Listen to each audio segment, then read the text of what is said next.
Thank you.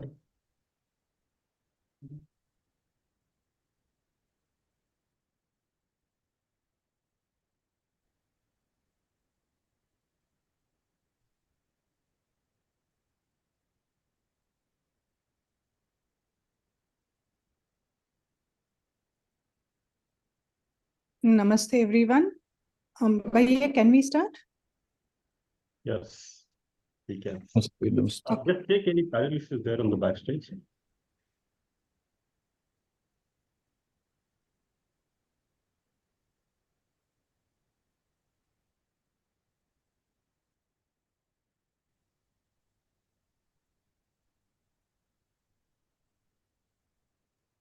The tech people will take Mr.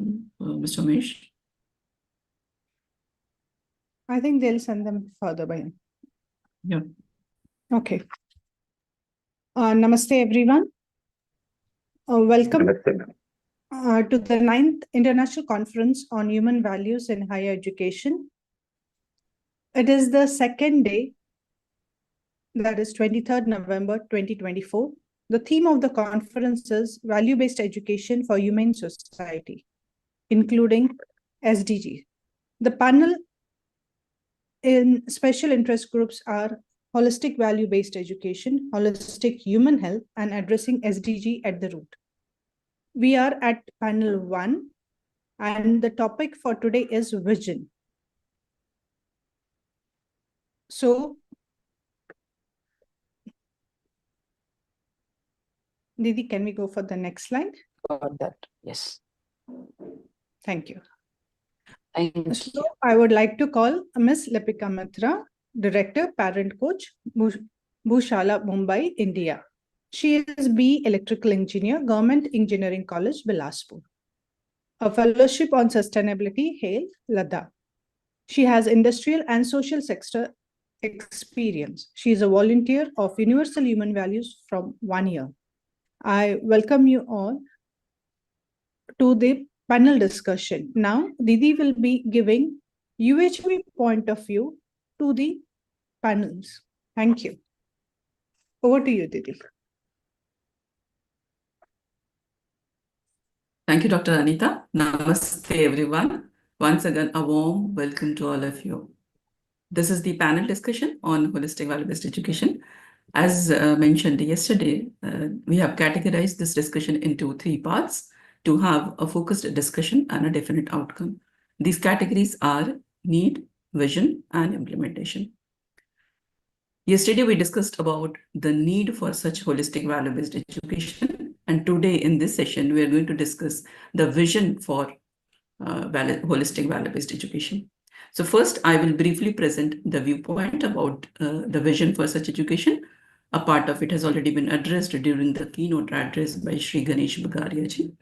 Then we will open the forum for panelists to discuss on the same. And then we will welcome the questions from the delegates. All right. So let us begin with the viewpoint of the vision for holistic value-based education. So let's do a quick recap of what we discussed yesterday as part of the need for such education. The current education system places a strong emphasis on skill development, but this solution-centric approach that we are talking about, this includes a holistic value-based education. In this framework, the priority is to ensure that education goes beyond just imparting technical skills. It should focus on nurturing values that contribute to the overall well-being of individuals and society at large. Key aspects of this approach include right understanding. So every child should develop right understanding of values that guide definite human conduct. Second is the living in relationship, which is education needs to cultivate this ability to live in harmony with others. Awareness of physical facilities, which is every child needs to recognize this need for physical facilities for themselves and for their family. And it is important to instill skills that enable us to produce more than what is necessary, ensuring that resources are used rightly and in environmentally sustainable ways, leading to leading to responsible consumption and conservation. So ultimately, a value-based education will lead to a broader sense of prosperity, not just material wealth, but prosperity in terms of the nature as well. The shift towards a value-based, skill-oriented education ensures that children not only equipped with technical expertise, but also with the human values necessary to thrive as a human being.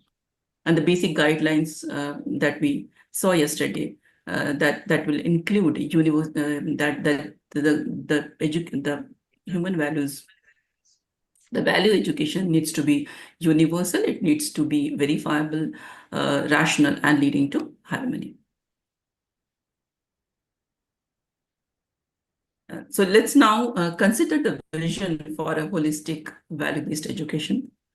We spend around 22 years, almost 1/4 or 1/3 of our lives pursuing education. But why is this time investment so significant? What should be the ultimate goal of this long process? Right. So the purpose of education is to expand our horizon and transform our lives. This transformation must be envisioned at the individual level. And it centers around the conscious development of a human being. Currently, we can assess our level of consciousness and identify what changes are desirable for our growth.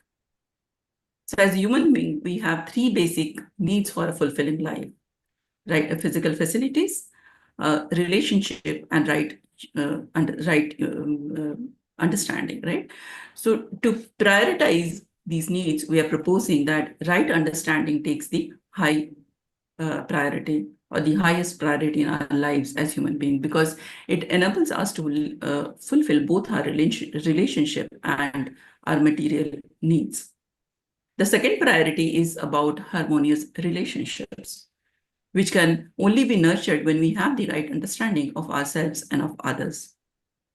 And third priority is the fulfillment of physical facilities, which, while important, these are secondary to our relation needs. So when we ensure all three needs, we are saying this is human consciousness, the awareness and understanding that guide us in living a meaningful life. As human beings, our task is to develop and elevate our consciousness to live with this understanding. This is one of the fundamental goals of education. And this kind of transformation in education is the education we need at the individual level. However, when we look at the current state of education, it is often too skill-centric, yes, and focusing more on technical abilities rather than fostering human consciousness and holistic growth. So this is a fundamental shift that needs to occur in the educational system to ensure that it supports holistic growth of individuals.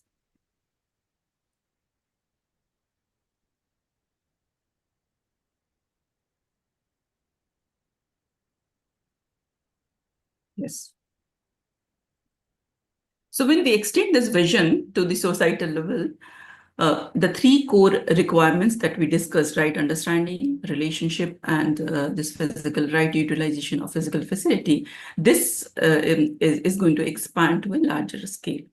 As a human being, I seek to understand everything that exists. This includes not only understanding myself and my relationship with other human beings, but also understanding the nature, such as the soil, the water, birds, animal, plants, and the environment as a whole.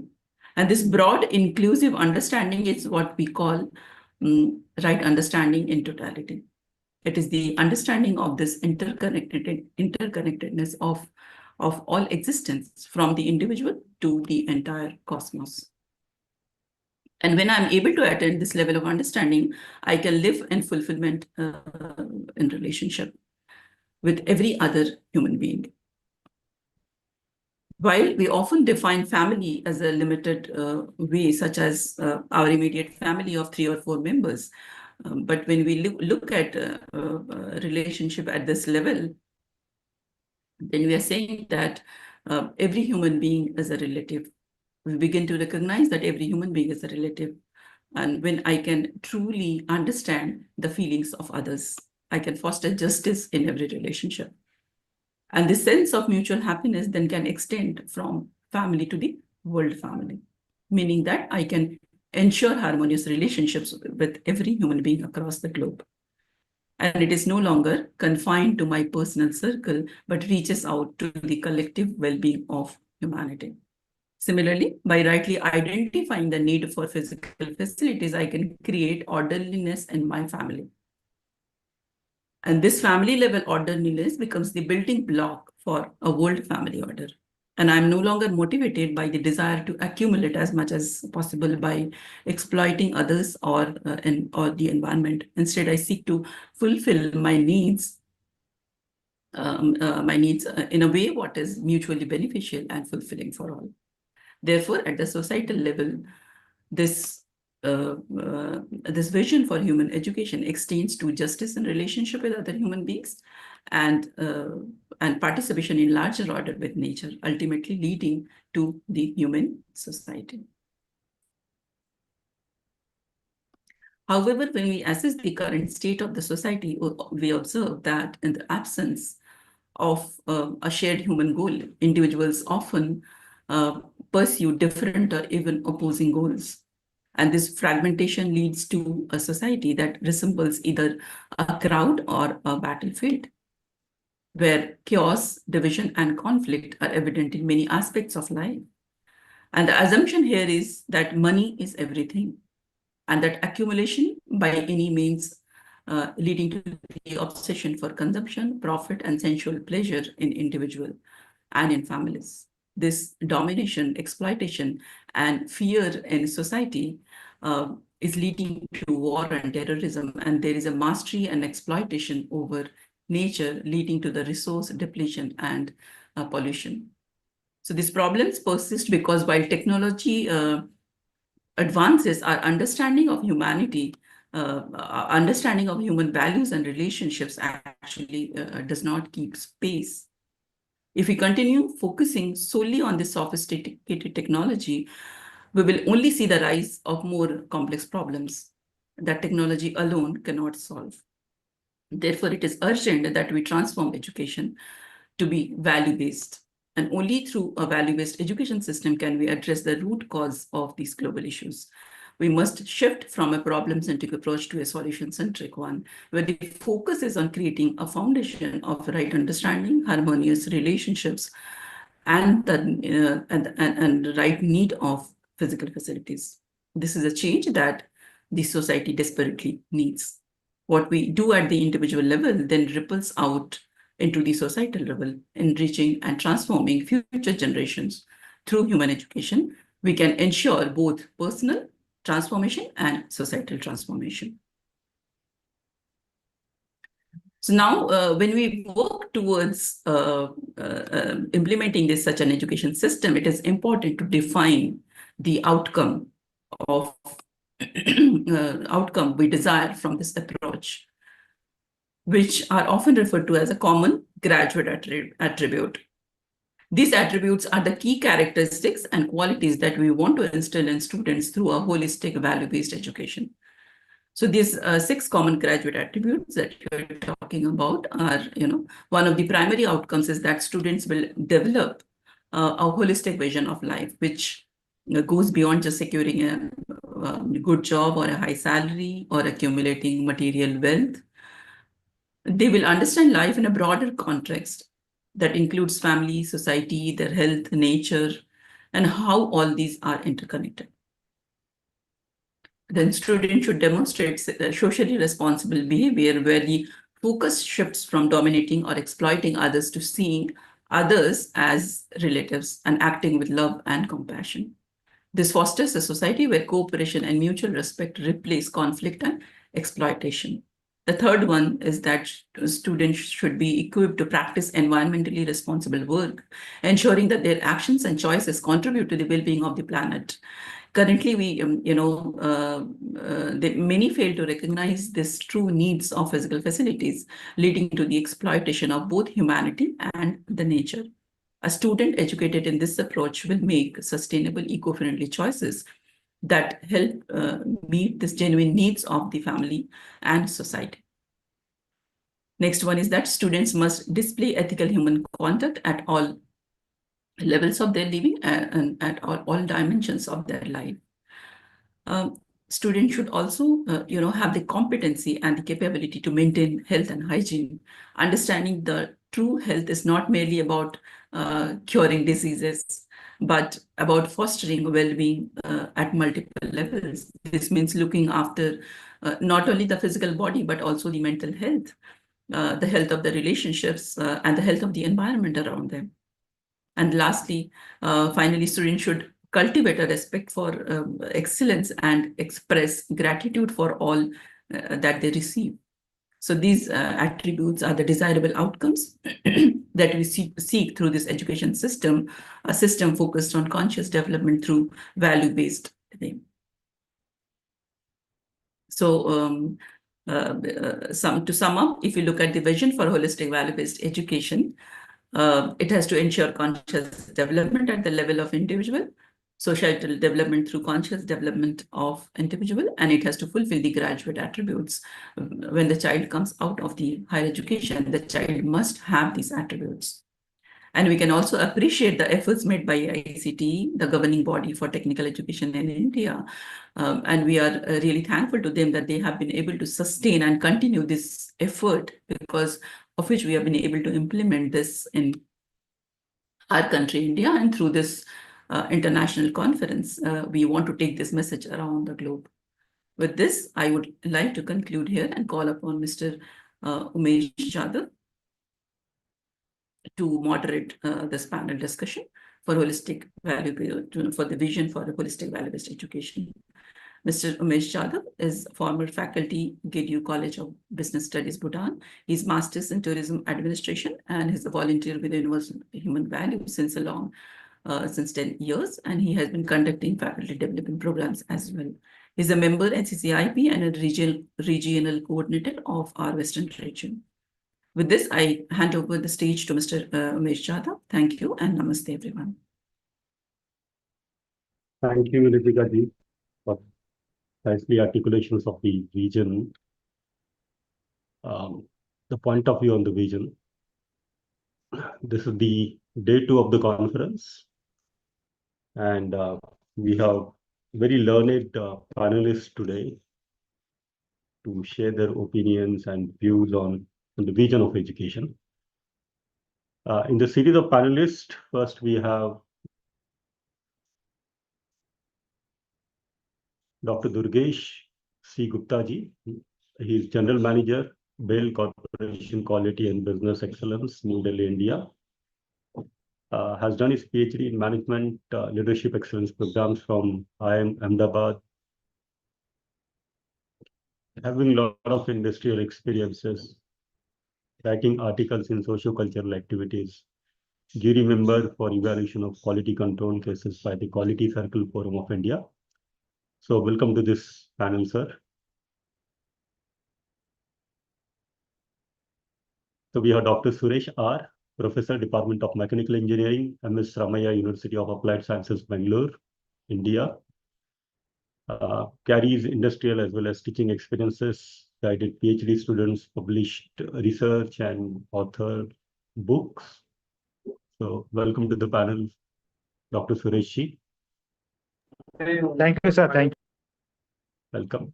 And we have Dr. Tarun Kumar Singh ji, the Group Registrar, BT Group, Sagar, India, involved into training and development, organizational interventions, educational setup, authored book.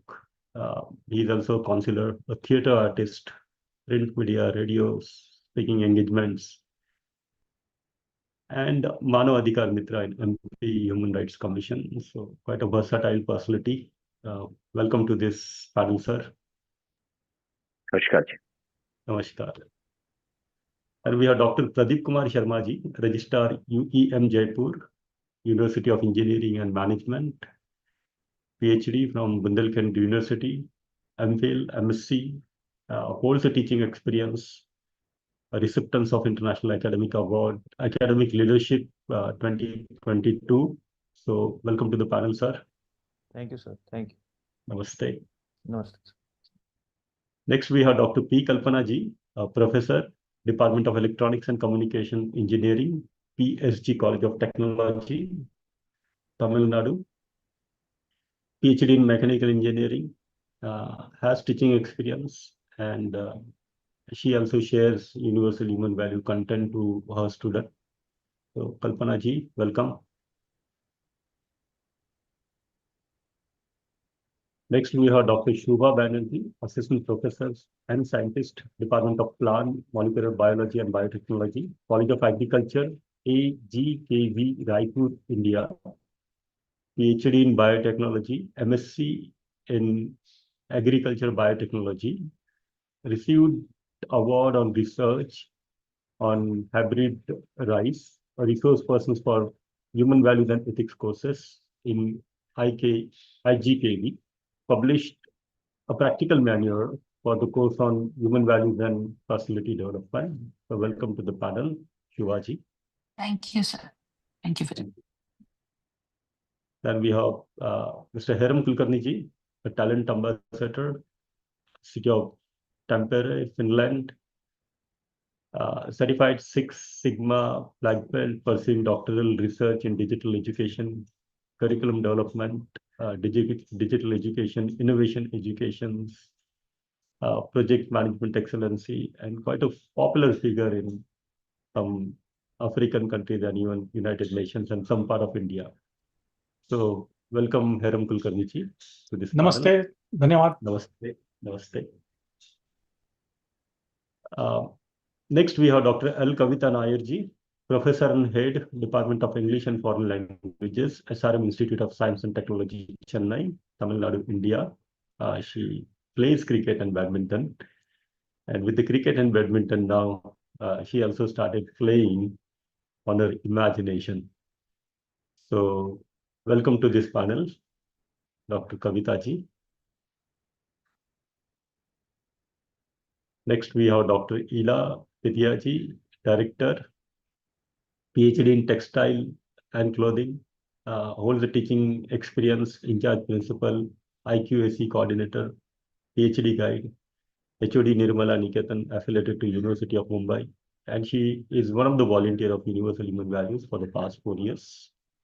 So welcome, Dr. Ila. Namaste. Namaste. Yes. All the panel is set, and I guess all the delegates in the audience are also set to have this wonderful discussions on the region. We have been talking about education and the role of education. So basically, at the end of the day, today's keynote address, we reach to one common point, that the role of education is the development of consciousness, the human consciousness. Now, when it comes to the development of human consciousness, the most important priority is to develop the clarity, the right understanding, along with the right feelings and the physical facility. So it goes in this sequence. So I go with this question to all the panelists in the first round. Maybe I'll choose some of you and would like to understand your point of view on this particular question, that the role of education is the development of consciousness of the mankind, and the priority has to be right understanding, right feeling, and physical facilities, which means the priority has to be living a fulfilling life and job. So what is your take on this? I will like to go to Professor Pradeep Kumar Sharma ji for his opinion. Yes, sir. Over to you. Thank you. I hope it is audible properly. Yes, sir. You are clear and loud. Please Yeah. go ahead. Very good afternoon, all distinguished guests, respected educators, students, and change makers. I hope all are here. And this message of this particular conference, this particular talk, definitely will reach out to all the you can say, concerned persons in the society. You can say, means as Umesh sir has already described, that education is basically required for every person to be important in society. But on the other hand, we need to see how it can be beneficial for the person itself, environment itself, and definitely on a global sense, how the person who has taken that education will be more valuable in society. So education in truest sense is the great equalizer. It equips individual not only to excel professionally, but also to live meaningful, ethical, and fulfilling lives. Yet, in a world grappling with challenges like climate change, societal inequality, rapid technological disruptions, traditional education is no longer sufficient. You can understand that the need for a holistic value-based education, one that nurtures the mind, heart, spirit, is more urgent than ever. The technology is changing exponentially, and you can understand the pressure, the kind of pressure our youth is having definitely will make the societal change in that. So I will try to make this value-based education understandable to every person. Like every person should have an intellectual development. What kind of intellectual development a person can have, because education must move beyond rote learning. Suppose, I hope all of you know that in Finland education system, where students are taught to solve real world problems rather than memorizing the facts, like a project on sustainability living might involve students calculating their carbon footprints, researching renewable energy, like emotional development. The emotional intelligence definitely is a, important part of today's education system, and we can say is the most required part as far as the student's life cycle is concerned. So we need to improve upon that. Our in Maharashtra itself, I hope Zilla Parishad schools they have integrated yoga and meditation into their daily routines. So enhancing students' focus, reducing stress, and improving overall well-being. Like in Denmark, classroom without walls, that's kind of concepts are there, where programs are basically student community service projects, planting trees, helping at shelters, or organizing recycle. I will take just 1 minute more. And the spiritual growth. You can say the spirituality in education is about finding purpose and meaning. Like in the Krishnamurti school in India, focusing on reflective practices like journalizing and group discussion on questions as what does happiness mean to you? Or how do we create peace in our world? So that's the kind of thing I think we should be focusing on this particular platform. Thank you for giving us this opportunity. Thanks. Yes, thank you. Thank you, Dr. Pradeep sir, for setting up that platform for the panel discussions. Yeah, I mean, what you said, like I just conclude in one line that education has to be for the intellectual, spiritual, mental, physical, and economical development, and just Yes. focusing only on the economical development. Yes, so thank you so much. Now I would like to go to Professor Heram Kulkarni ji, who is interacting with a number of educators across different continents. So it will be very important for each one of us to understand his point of view on the vision of education. Hiramji, over to you. Yes, thank you. Thank you, Dr. Umesh, and as well as great thoughts from all the speakers here.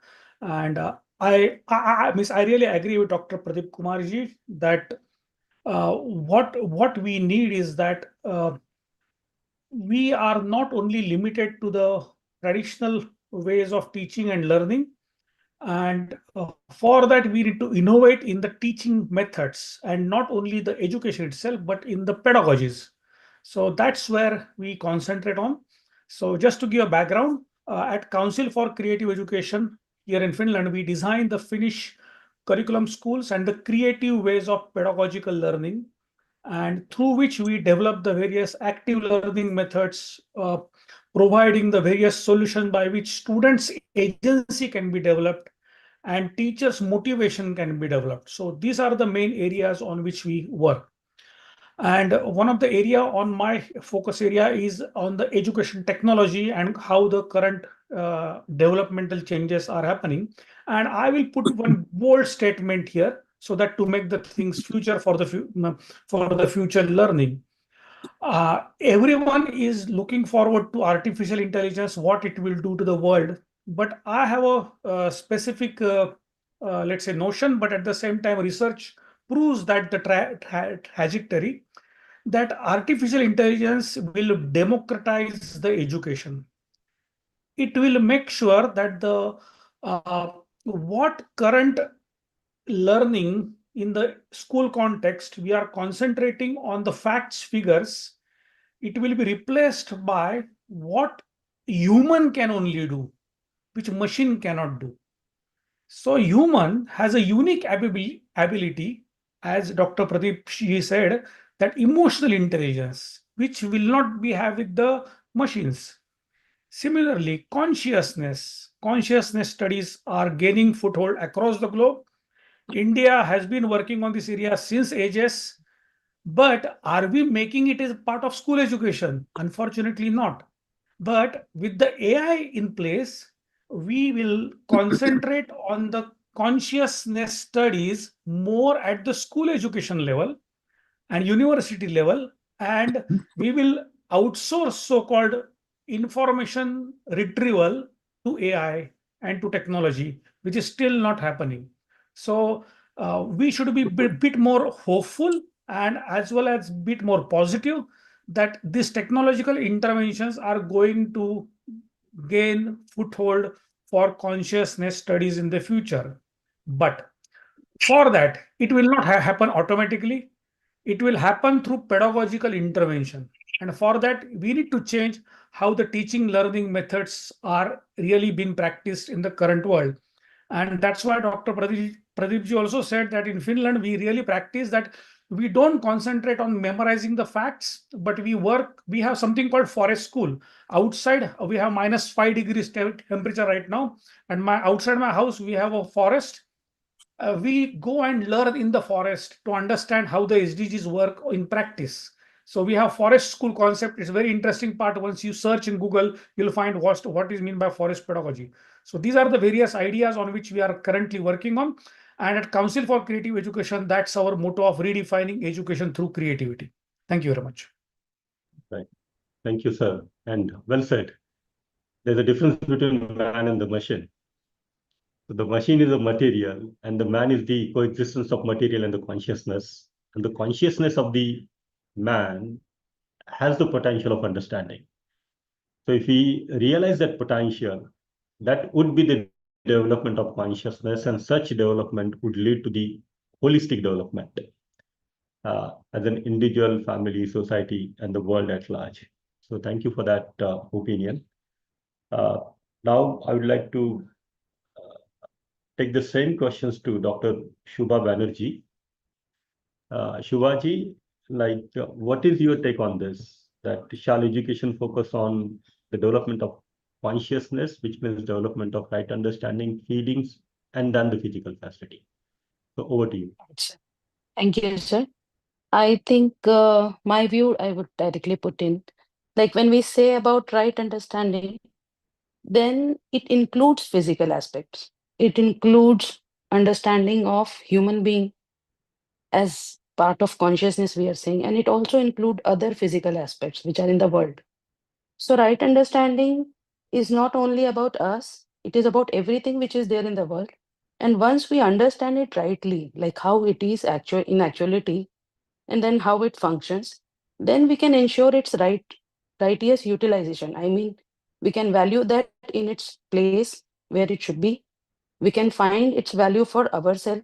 So to my view and in view of the holistic education, these are not two separate things. In fact, job or wealth is rather a part and an outcome of right understanding. So I would know what I need for me. I can judge, I can evaluate what I need for my family, for my society, and in that way, I can have my path.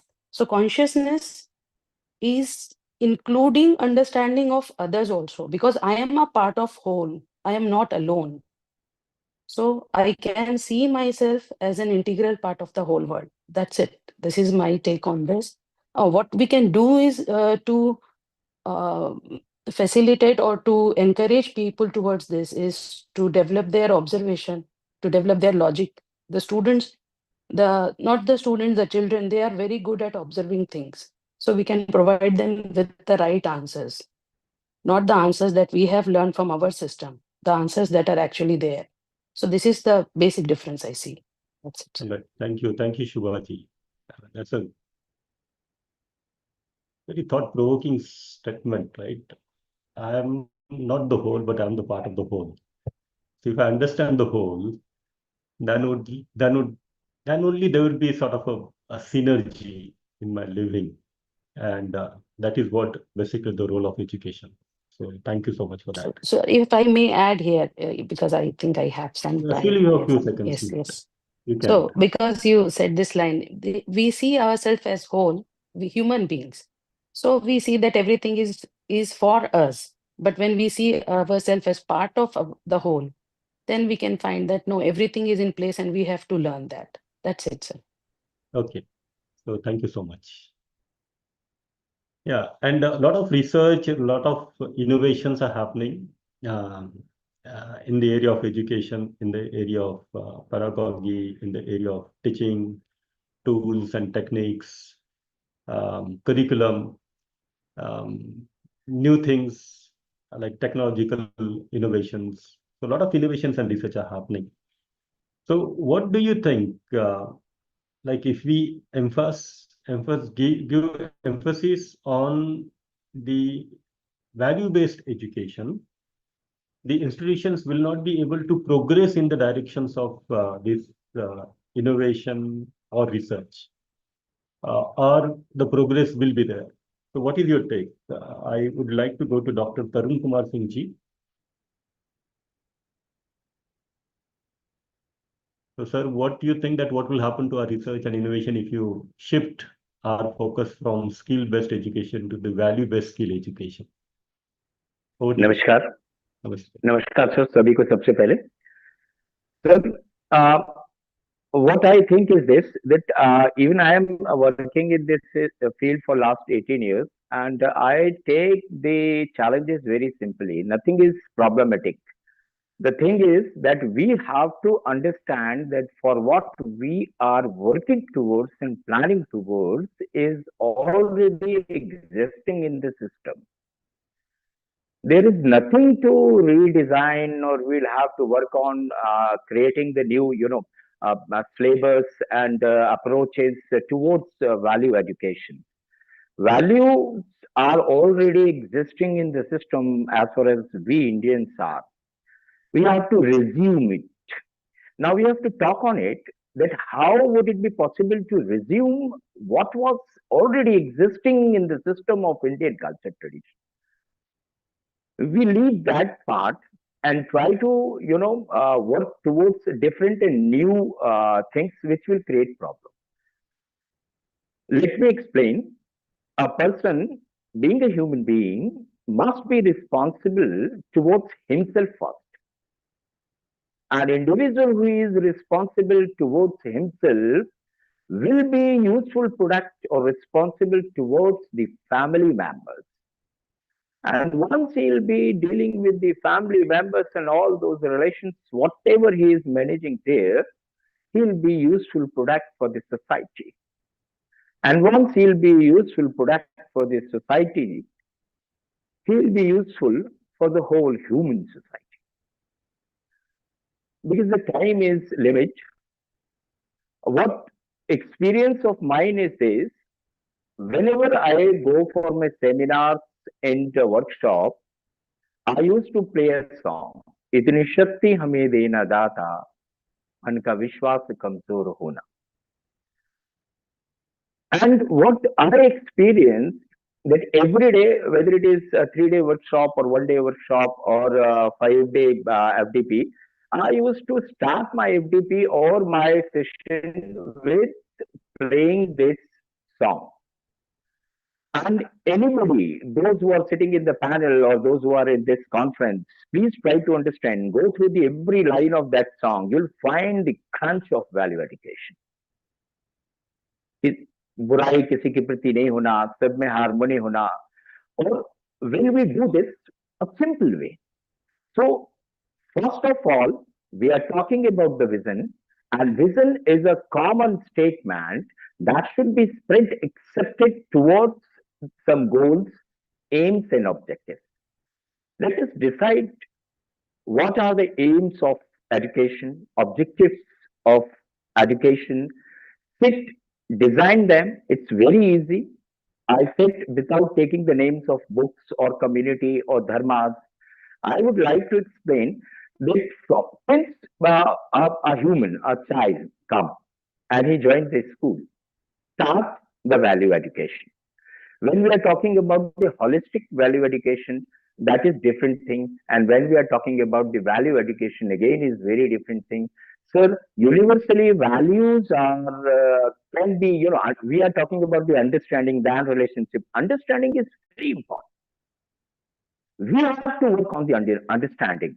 And understanding is not in context of the relationship on. Understanding at the level of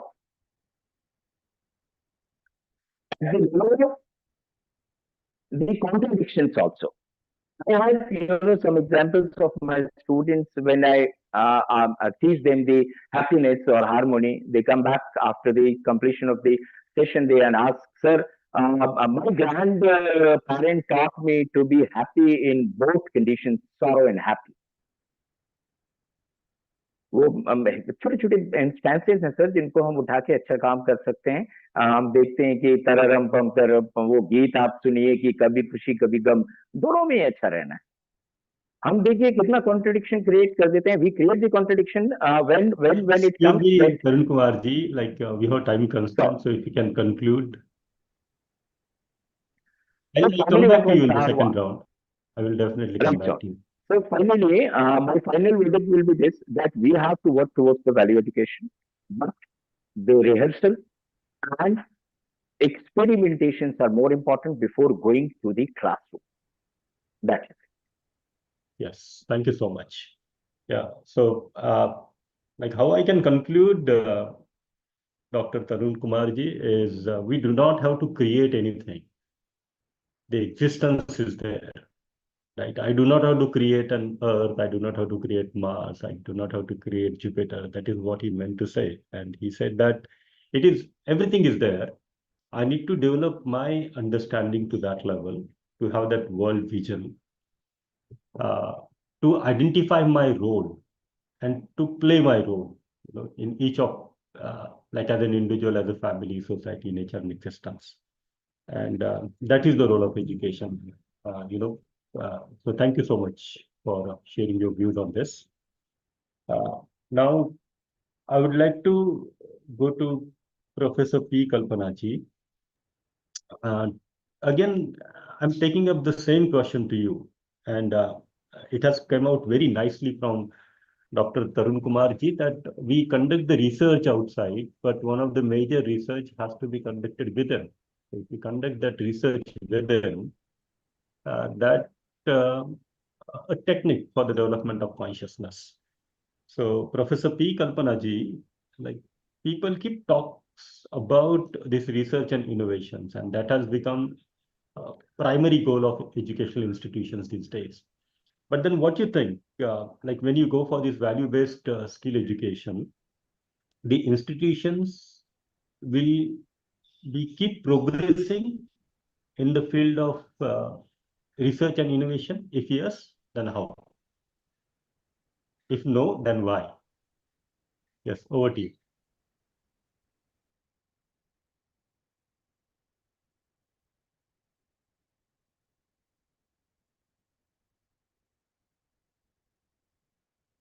Microphone is muted, Kalpana ji. Can you unmute yourself?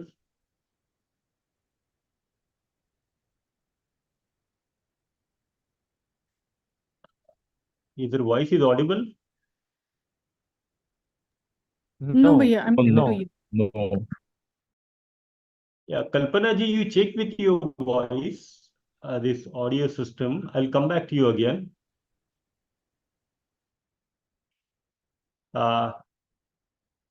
Meanwhile, I'll go to Suresh RG to understand his view on research and innovation.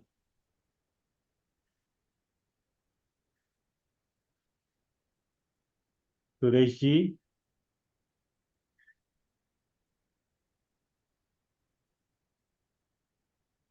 Am I audible? Ji Umesh ji, you are audible. Okay, all right. So let me bring Dr. Durgesh Gupta ji into the discussion. Namaste, Durgesh ji. Yeah, I'm audible. Good afternoon. And firstly, कहते हैं, I thank you, sir, for giving the opportunity. I am very much privileged to be part of this discussions.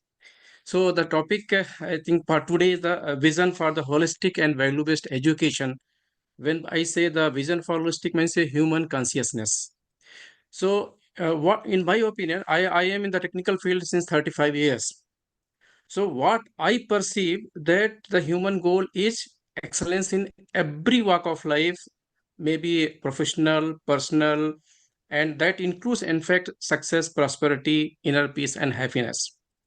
But for having the right understanding, I think we have to know that this our body, we are not the body. The whole system is already made of the panch kosas. I think that is already given in our ancient cultures and system scriptures also. When I am saying so, there are the five kosas, that Anmay kosas, then Pranamay kosha, the Manomay kosha, the Vigyanmay kosha, Anandamay koshas. So we are talking here about the body, mind, and soul, especially body and mind, that we have to see the right understanding of. When I am saying body, that means right understanding about the food. I think in the morning session you have deliberated all the things. Right mind. Then basically we are forgetting actually the other parts actually. When I am saying the consciousness, there are the five levels of consciousness. Body consciousness, okay, the environment is affecting, everything is affecting it. But when I am saying the right mind, that consists of again the four antakarana actually, man, buddhi, chitta, and ahankar. The question is that in spite of having so much technical education, so much knowledge and development, actually, why so much stress, so much terrorism in the world, and how uh, we can evolve such education systems that we can save the world. So, in my opinion, what we should do, the only thing is the cause of stress. What is the cause of it? That is a disharmony, I think, between the mind, body, and soul. Maybe imbalancing between what is our my ambitions and what is our capability, that we need to understand. And especially we are talking about always in the all this system, that is only intelligence quotient. But I think we need to introduce now that we have to go beyond the intelligence questions IQ. The first is the body itself, the physical quotient, we can say. Intelligence quotient, that we are already measuring it. What about the emotional quotient we are talking about? But probably we are forgetting the spiritual quotient. If we are introducing this thing actually, then probably the other quotient like adversity quotient, social quotient, that already will be included.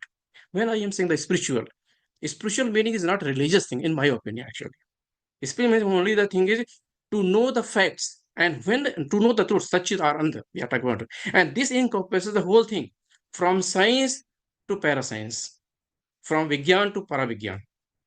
So, in my opinion, in fact, can we employ this spirituality for innovation and professional excellence? When I am saying this particularly spirituality, that means that is the ultimate science for consciousness. And as per today physics, we know that everything is made of only vibrations, zero to infinite. And we as a body, if we see whatever knowledge we are gaining, that through five senses only. And every sense has a limitation. So we have to think beyond our senses, and that is only possible when we are going for the spiritual. that yes, it is our limited knowledge. So we have to correct all the perceptions. We have to develop our right understanding. We have to imbibe the sanskaras. When I say sanskaras, so if we see from the Gita or from the Ramayana, what actually we are learning from the Ramayana, what how we can write plan, how can we execute, how Hanumanji has executed something, what is the ethical conduct, Will be Dr. righteousness, Durgesh, and how to if you how to can make the decision conclude making. yourself. I'll come Yeah. back to you in the second round also. You can conclude yourself. So okay. So the only thing, yes, it's a very right thing that we have to introduce this particularly spirituality for innovation and professional persons and academic persons. Thank you, sir.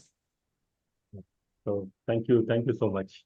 And like the esteemed panelists are sharing their views on the education has to focus on the conscious development, and we are also running a poll to get the opinion of all the participants and the delegates. So 79 participants are 79% of the participants are strongly agreed on this view, and the 20% are agreed, which means 99% of the participants who have responded to this poll are agreeing on the opinion of Dr. Durgesh that yes, the education has to focus on the consciousness development. I would go to Dr. L. Lalita Nayarji. Kavita ji, we have proposed the graduate attributes, right? The qualities a graduate must have, like holistic vision of the life, social responsibility, environmental responsibility, ethical conduct, health and the hygiene, consciousness, and the respect for the excellence and gratitude. So, when we are saying graduate, the graduate must possess these attributes and the qualities to live a life and participate in the life. So what is your take on this? That how do you see or how do you validate this in the curriculum? Over to you, Kavita ji. Can you hear me, sir? Yes. Namaste, sir. Namaste, everybody who's listening to this for the last from yesterday. And thank you very much for this opportunity given. As far as human value education is concerned, for me, it has been a very, silent evolution kind of thing. Now, for this to be experienced by students in a short term is what we are all looking at. And as Umesh sir has told that all these things have to be inculcated into integrated into the curriculum. It's little challenging. It all depends upon the pedagogy that teachers will teach. So much of our focus has to be on the training and upskilling of teachers. But according to me, if we use a few pedagogies like, transforming education, because everything is talking about transformation of human beings into evolved human beings. So if we have the classrooms as student-centered classrooms with interdisciplinary approaches, more of problem and project-based learning, trying to teach them or trying to bring that into their, feel it very in the literal sense of redefining success. What is success? So emphasis on emotional and social intelligence. So graduates, when they start from first year till the final year, I think somehow they have been part of this conventional academic goals. That is, the race, the marks, the job that they get. But I think somewhere we'll have to redefine the way we teach, for which teachers first have to understand that it is not just a race for marks, but it is for, we are looking at holistic human beings or global citizens who must come out of our education institutions. And as we teach them, we have to have experiential learning, and also somewhere we must include gender sensitization and an ethical leadership qualities wherein they understand empathy, which will shape their human welfare and sustainability outlook towards life. And when all these things are done, we prepare global citizens with a balanced development, who are, rooted in values and cultural understandings, who understand the challenges of inequality, climate change, conflict resolution, etc. So the integration of physical, emotional, intellectual, and spiritual growth, somehow integration of these into the curriculum, I think will give it definitely will indulge into a long-term engagement. And recently the white paper which was published by World Economic Forum, Education 4.0, also talks of these 4 skills, which is skill development, attitude development, values, and teaching and learning abilities. Once we concentrate on these 4 things, I think we definitely will have completely rounded individuals for which we are bringing in this transformational paradigm shift into education. I think it's a big responsibility on all of us, and we have to really reach it to a very wider scale, little faster. And I'm completely hopeful that this will definitely take into bringing out graduates with all these attributes that you have listed out. Thank you. That's from my side. Yes, thank you. Thank you so much. Yeah, so all the national organizations and the international organizations, United Nations to the nations, everybody is talking on the values. United Nations has come along with the Sustainable Development Goals. So there's a lot of scope for the research and innovation, in this particular field. The research, value-based research and innovation. So I would like to, go to Dr. Ila. Ilaji, what is your take on this? That if we shift our paradigm from the current skill focusing education to the value-based education, then institutions, will they be able to go along with the research and innovation? Yes, Dr. Ila, over to you. Thank you for your question. Definitely current focus has been mainly on skill development for, if you are looking at the purpose of life for each of us, for us as well as the students, is how we can accumulate more wealth. Because the assumption is that wealth is going to give us status, respect, and so on. So this assumption of collecting and the entire focus of education thereby focuses in that direction. And therefore, there is an overindulgence into a lot of material things, over accumulation, exploitation of people, nature, and so on. So till we are not clear on why we are doing all this, what is the purpose of our existence as a human being, till that purpose is not clear, that consciousness development is not there, we will still live in an inhuman society, and we will be ourselves facing ourselves living a inhuman life. So if we really want to live a human life, a human consciousness life, we need to develop the right understanding, and that would lead us to the right kind of research. Because with the right understanding and the right feeling that we will have for others in the society, for nature at large, we will understand the purpose, as rightly pointed out earlier by, I think Shubha Didi had spoken, that we are here as a small part in the large whole that is there in front of us. So in this entire existence, if we are able to understand that my role, what is my participation, what is my role, then the research that we will all do will be in that direction, which will establish the right feelings amongst all of us for each other, establishing a healthy society, a healthy family, a healthy society, which will take care of the health and the needs of the individual also. And that will be a society where we can say we will all experience harmony and happiness. So research can be there. Whatever research we are doing, we can do it. But at least it will have a direction. And the direction, we will be doing sustainable researches. The processes will be sustainable. We'll be working at sustainable products. We'll be working at helping and facilitating the development of others and of ourselves. So I think research is not the burden. The question is what we research and how we research. So till the purpose is not clear, I don't think that we'll be able to be in the right direction. And therefore, the graduate attributes are very important. I take it from your keynote speech that you gave today. And I take it also from the keynote speech given by Dr. Bagaria yesterday and the recap that was done today by Lipika Didi.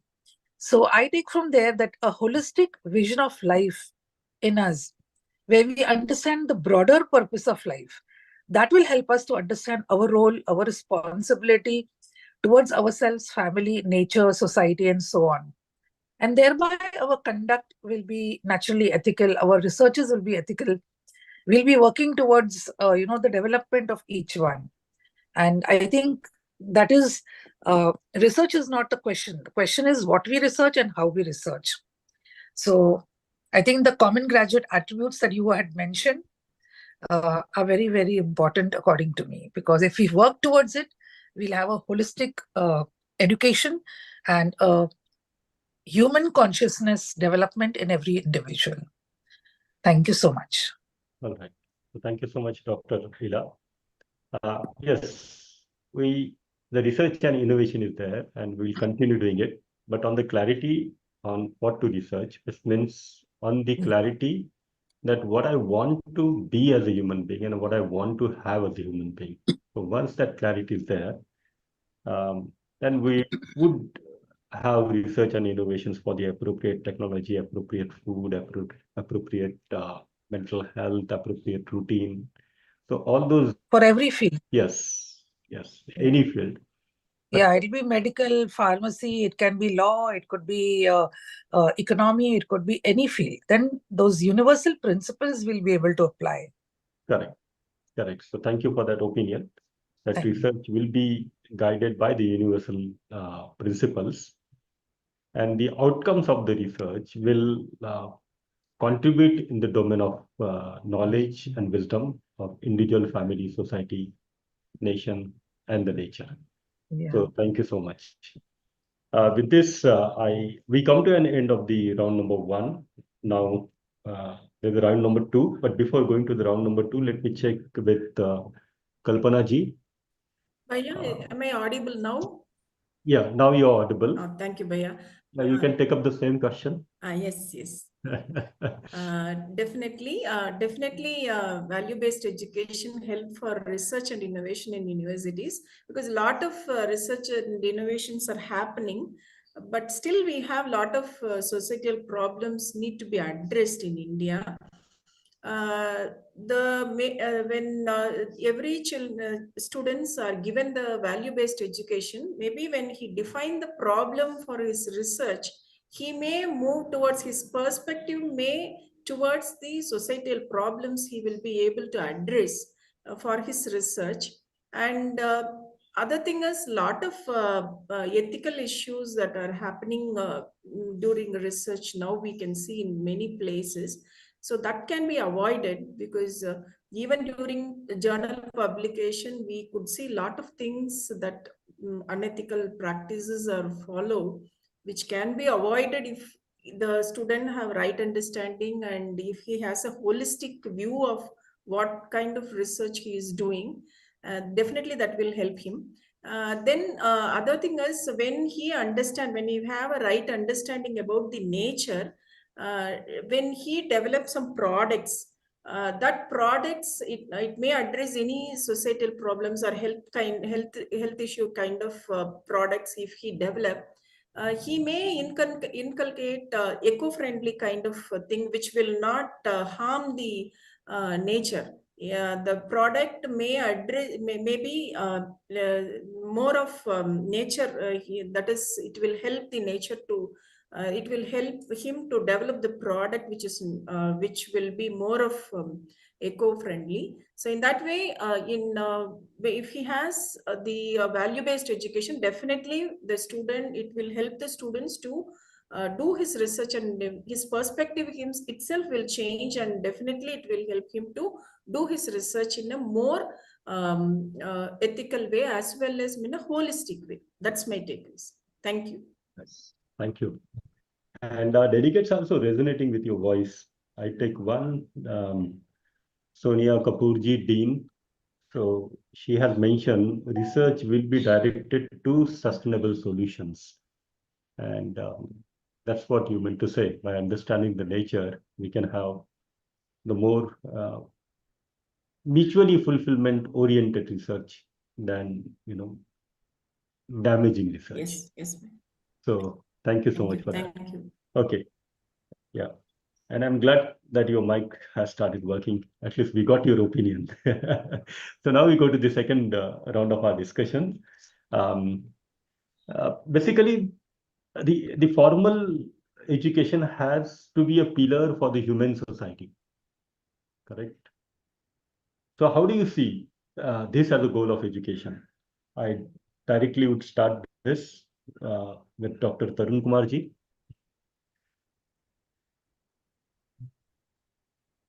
Dr. Tarun Kumar Singh ji. So Yes. education is the basic requirement for the development of any human. And it is, yes, it is important. But as other panelists were also discussing that with the formal education, or what we say, the core academic curriculum and all that thing, which will be helping to develop the technology, research and innovation in any aspect of the life or field of the life. As well as the value education is more important, that should run parallelly with that core academic areas of research and development, and that should be practiced with firm promises. What we do is this, that we are not rigid towards our own vision or our own aims and objectives. That is very flexible. We should be on the right path in the right way with the right time. So if this is there, parallelly we are going on the path, we'll achieve whatever is the aim of human being. So. Yeah, thank you. Thank you so much. Have you done, sir? Yes, sir. Yes. So thank you so much. Yeah, that's important, right? And this is what Dr. Tarun Kumarji has reinforced, that understanding our own self only we can understand other. So that understanding part is very important. And that way, the formal education, if it helps students in understanding those things, then it can be a pillar for the human society. So thank you so much for your opinion, sir. Now I would like to take the views from Professor Heram Kulkarni ji. The formal education has to be a pillar for the human society. What is your take on this? Yeah, yes, obviously in fact the starting of the formal education, or if you see the history of how the social learning started, it started with the basic requirement of a constructivist approach of learning. And for that, social learning started. Otherwise, everybody was happy to learn on their own, and there was nothing wrong with that approach as well. But when it started that, okay, we need to work together, collaborate together to construct the knowledge, this requirement was put forward. And then that started the new ways of learning approaches way back in 15th centuries in Europe. But if you consider our ancient Indian education, it was always been constructivist approach with a collaborative learning. This was already been there. And in fact, we ourselves forgot how it can be constructed together. And now we are looking at the West.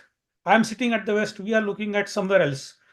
So with this approach, we need to define what is the scope of our learning, what is the scope of our research, and where it is being implemented. And I think Dr. Ila rightly said, it's not about research, but it's about how and for what is more important in this aspect. So with this point, I would like to put forward one more, let's say, how the learning will take care in the future and what is happening with the AI. We are going back to our roots. How the knowledge construction happened in the past was through acquisition of knowledge, through question and answers, through paksha and pratipaksha, not by sharing the information, which current world is right now looking at just sharing the information. But the it is not an intellect which is important, but a curiosity is important to develop the learning. So how to develop that curiosity is the biggest question. And for that, new technological advancements are helping us to develop that curiosity.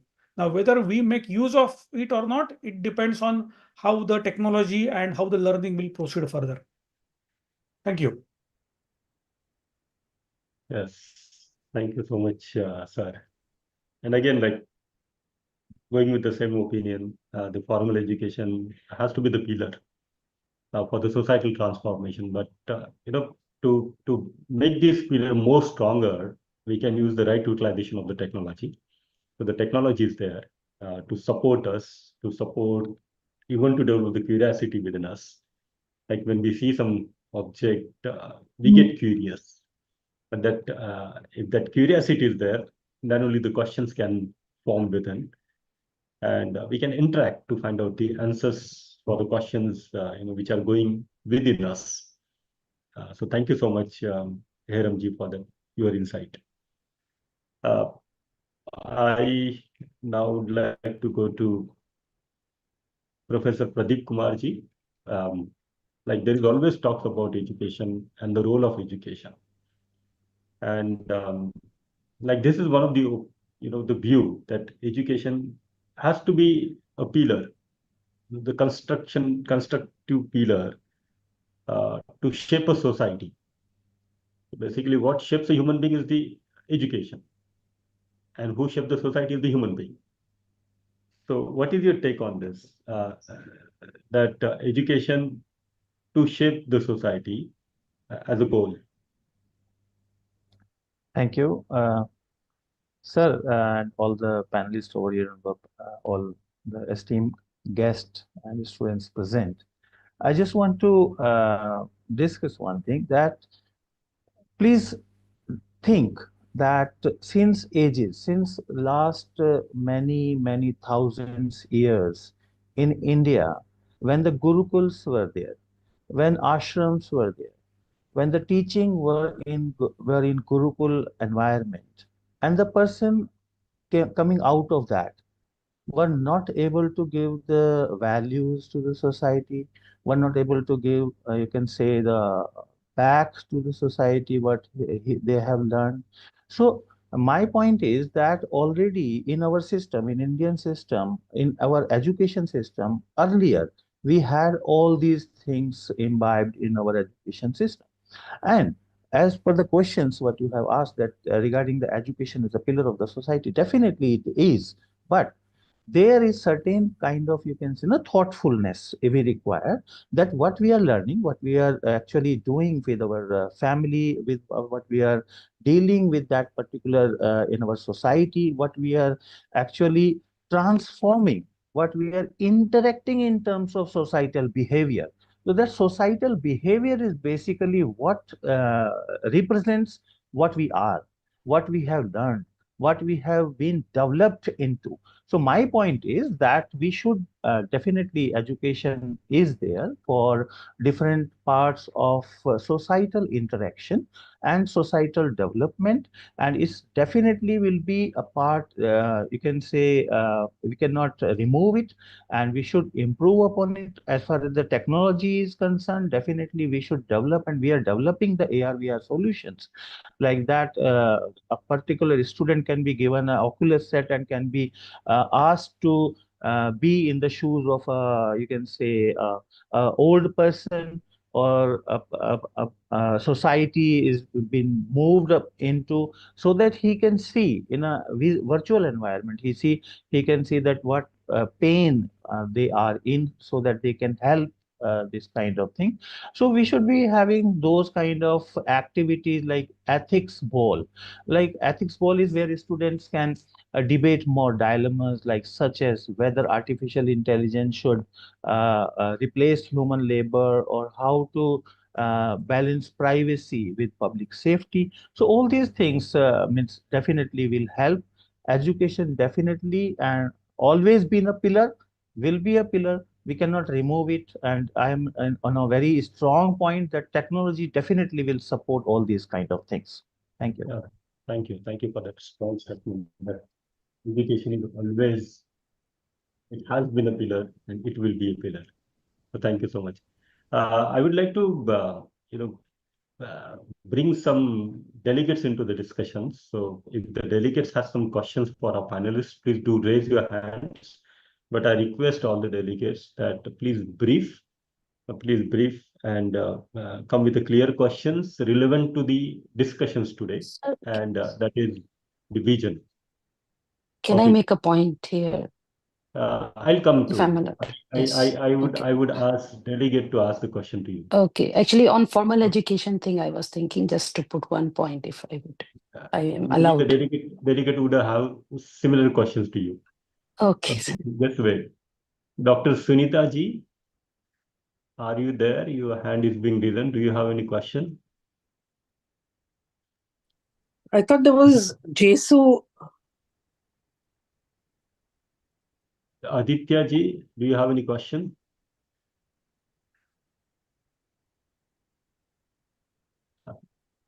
Yes. Jesu ji, do you have any question? Jesu had rated something. Jesu ji, please unmute and. Nambiar ji, do you have any question? You all have your hands are raised. Okay. Right. So I'll go to Sudhaji. I Hello. thought, yes, Nambiar ji. Yeah. Yeah. Sir, I have a question. Like we Yeah, have started this program. wait, Nambiar ji, let me make it clear. Sudhaji, you're going to take this question. Okay, sir. Yes. Okay, please go ahead.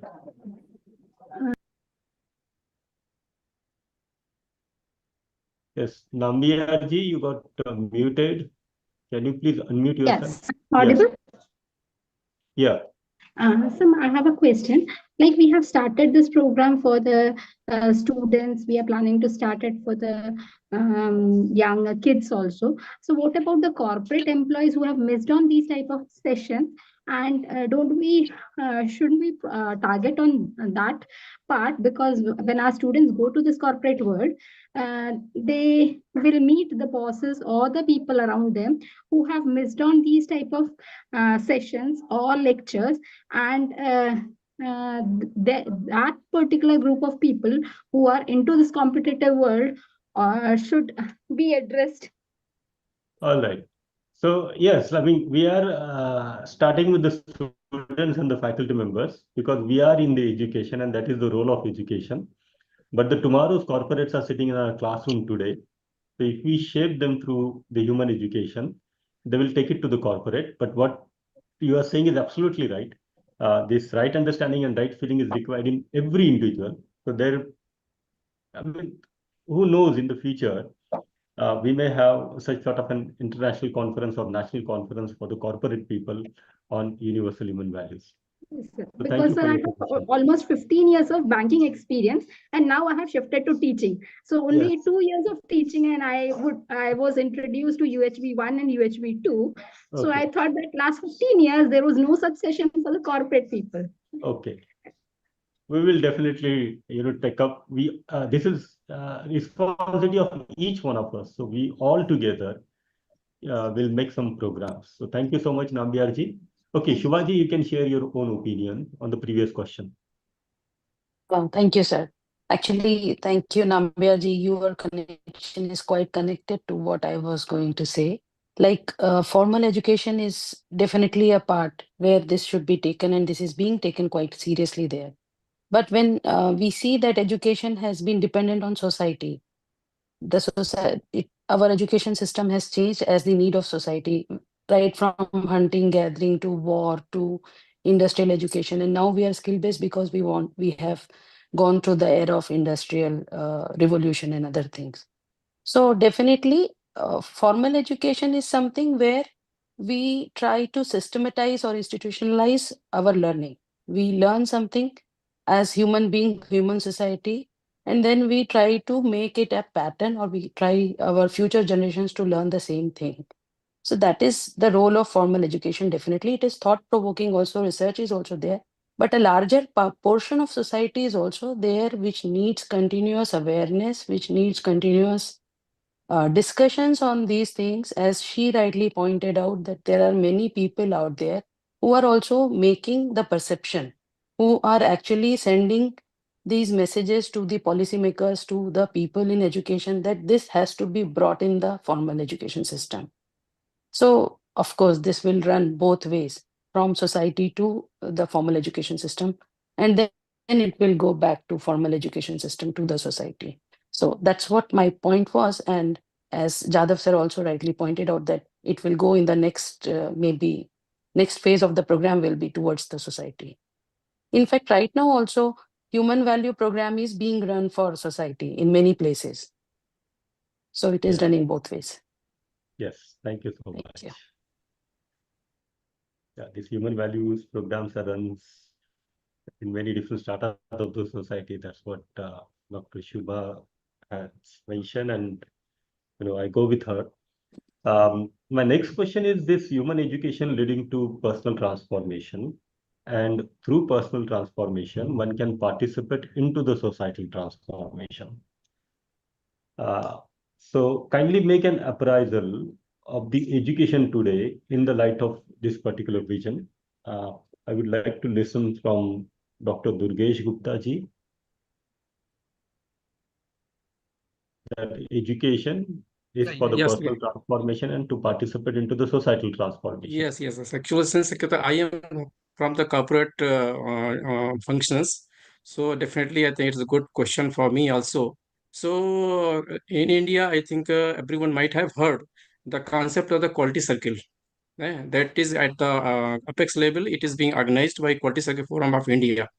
So in India, more than around 10,000 quality circles are participating in the national convention. And through the quality circle, we have already imbibed the culture of this particularly spiritual thing we have brought into this actually. So through that, actually, that is one thing through which we are helping our employees to go through this, so that they can also learn not only for this professional excellence, but on the personal front also.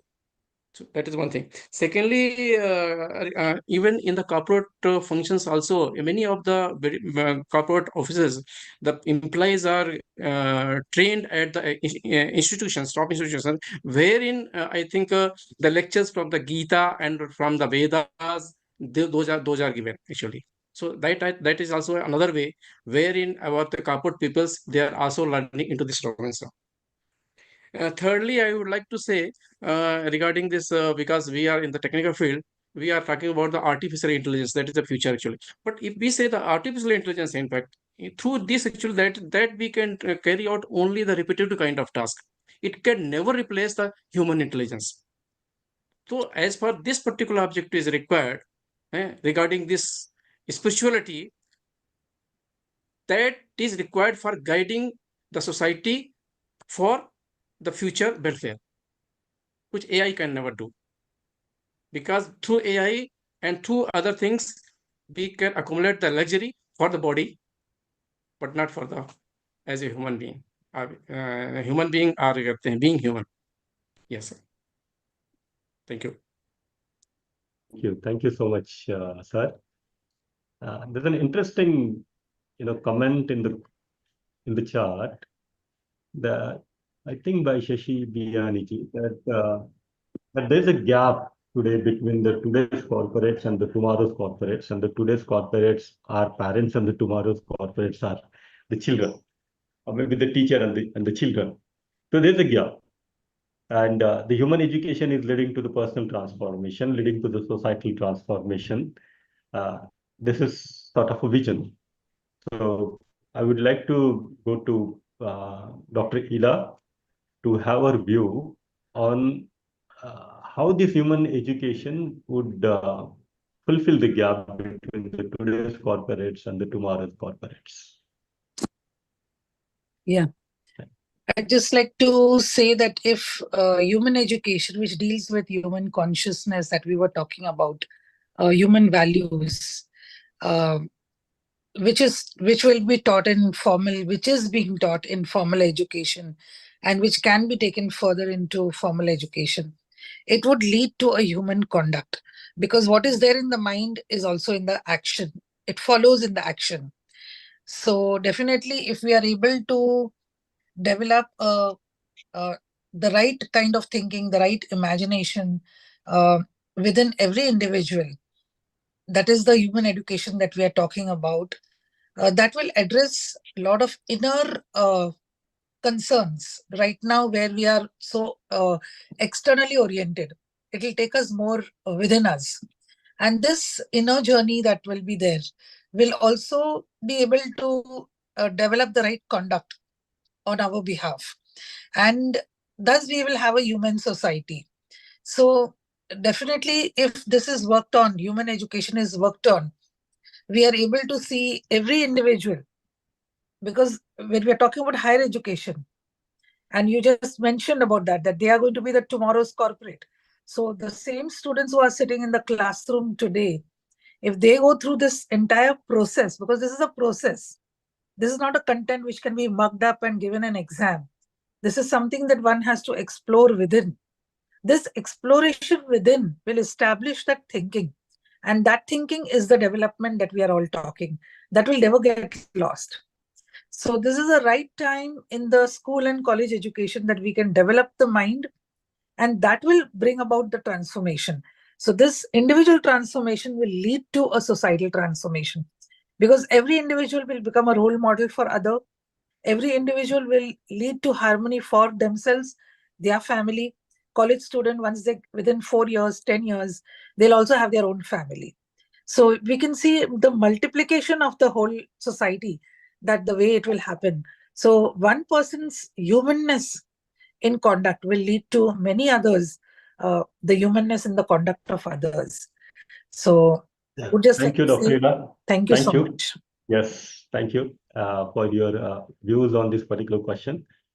This each one of us have this aspiration for the harmonious society, for a humane society, and to fulfill this aspiration, the societal transformation is required. And the societal transformation is quite possible with the personal transformation. This is like one of the vision. So I would like to go to Professor P. Kalpana. What's your take on this? Is my voice audible, Bhaiya? Yes. Okay. Actually, today the formal education brings the people a lot of develop the knowledge and skills, but still the values that they have to inculcate during their study, that is missing. So when this education, value-based education is brought into the curriculum, there will be definitely a transformation, personal transformation. They do self-exploration, and there is the perspective of their life, about life and their profession definitely will change. And today, even though they do a lot of, they gain a lot of knowledge and lot of skills, but they feel that the feeling of relationship, they find it very difficult even to share their personal issues or problems. So the feeling of relationship definitely gets enhanced when they go through this value education. So, and even in the families, when you look into the relationship between parents and children, a lot of discussions and lot of arguments are happening in every day-to-day life in their thing is happening. So if they have the right understanding, and if they have the competence to move with each one of them, that feeling of relationship, if it exists, definitely that will help them to have the relationship in their family, and that leads to mutual happiness. And in every family, if this happens, definitely there will be a transformation in the society. So that's my take. Thank you so much. Yes, I'll go to Dr. Kavita. 20 seconds on the same, like the societal transformation through personal transformation.